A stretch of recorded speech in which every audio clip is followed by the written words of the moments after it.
The Fly Route Pod. The Fly Route Pod. The Fly Route Pod. The Fly Route Pod. All right. We're going to get into our fly route for today. I want to talk the Boston Celtics, man, because they have wasted no time rebuilding this entire organization to fix their failure of this year. And I say failure just because of the standard that comes with being the Boston Celtics, especially as of late. So what I really say is they're fixing the failures for the past 5 years for Danny Ainge.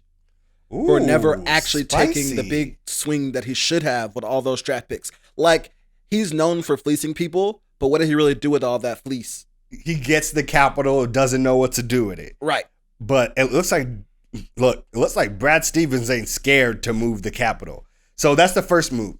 Danny Ainge steps down from GM. There was a lot of Brad Stevens rumors. He stopped being able to connect with the team and the star players. But they're like, this guy knows basketball. This guy knows the Celtics. They promote him up. He takes over for Danny Ainge. No, from everything I've seen, Brad Stevens is the kind of guy that if you're running an organization, a business, whatever, you don't want to lose that kind of employee. So the promotion makes sense. My thing is, the moves thus far, which we'll get into in a second, have been solid, but he's real green as a GM president to me. He has I think he needs no some help. front office experience. I think he needs some help. Interesting. Like the right assistant GM? I think an assistant GM from like a San Antonio or OKC could do a ton to help Brad Stevens navigate how a lot of these teams operate, because other GMs will try to fleece the Celtics because he's so green. Ooh. Okay. That actually wants me to move right into our next topic, which is the blockbuster trade that he made very quickly with Oklahoma City, right? He makes a trade. Boston gets Al Horford to come back home. They get a second round pick in 2023 and Moses Brown, undrafted player from UCLA. Like, you all don't know who he is, but you know who he is. There's that famous clip of him like missing a bunny. He puts his head down and his teammate comes up and lifts his chin as they walk up the court. Mm-hmm. From UCLA. Yes. And OKC gets Kemba Walker and the Celtics this year first round pick, which is number 16. All right. So do you think they got fleeced? I don't think they got fleeced. I think they could have got more. OKC has a ton of young talent. That's exactly what Boston needs. They're going to be really up close to the salary cap. We saw this past year they did not have the depth to compete with some of the teams in the East. So yes, did they get fleeced? No. Did he get maximal value out of this? Perhaps, but you kind of went backwards. Like, if you're going to call OKC, don't call for Al Horford.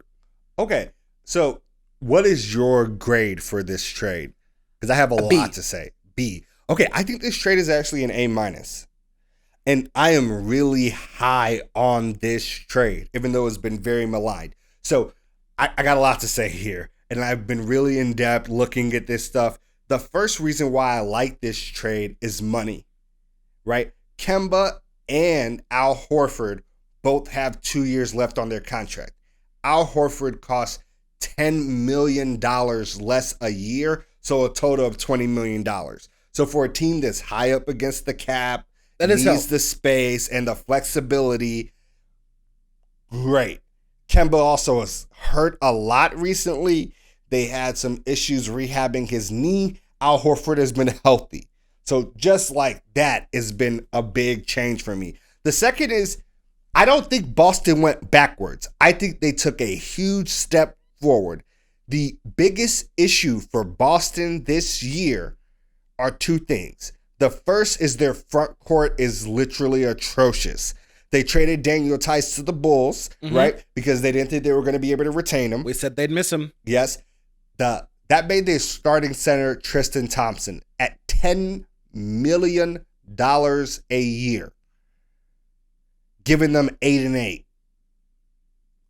Their second best center was then Robert Williams. He's 6'8", but he's a small 6'8", which is great for like the small ball lineups if you want to play that.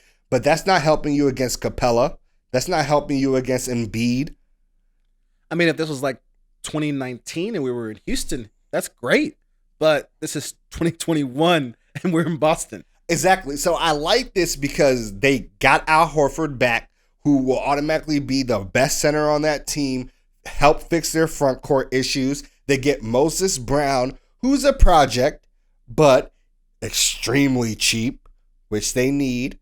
He's 7'2", massive wingspan. And at the end of last year, he heated up. He had like 4 games in like the month of May with 12, 13 plus assists. Okay. Like, I really like that. The second thing was ball movement slowed down in Boston. Mm-hmm. The ball got stuck to players' hands. Everybody was playing hero ball. It wasn't moving around enough. And Al Horford helps fix that. He's pass-oriented. He can stretch the floor because he'll shoot the 3. He'll open up the lane for the wings. And you know he fits next to your 2 stars. Well, he's a smart veteran player. Mm-hmm. The part about going back was not that Boston got worse necessarily, but the idea that Brad Stevens, former coach of Al Horford, has a connection with him, has this idea that he's dependable and reliable. And as a GM, you can't think about what players have done in the past. It's got to be, what can you do for me next? And so the money savings is huge, and Al Horford will bring some stability to the front court and be a consistent veteran presence in the locker room. But what does he look like against some of the bigs out east in the playoffs next year? What does he look like against Giannis? What does he look like against? That's what I heard people saying. I think they're all wrong. Okay. Al Horford played 28 games last year. He is not washed. In those 28 games for OKC, he averaged 14 points, 7 boards, 3 assists, which is equal or better than his totals his last year in Boston outside of assists. But I think standing next to someone like Tatum and Jaylen Brown can help up those assist numbers. Of course. So I'm not, but 14-7 was what he did in 28 games in OKC. That is equal or better to his last year in Boston. So I actually think this dude has a lot of tread on the tires left. He can be great. He hasn't had a lot of wear and tear on his body lately because OKC sat him very early on because they knew they were going to trade him. I like it. He should come in rejuvenated, refreshed, with less of a load to carry outside of facilitating and, grabbing boards, being a decent presence.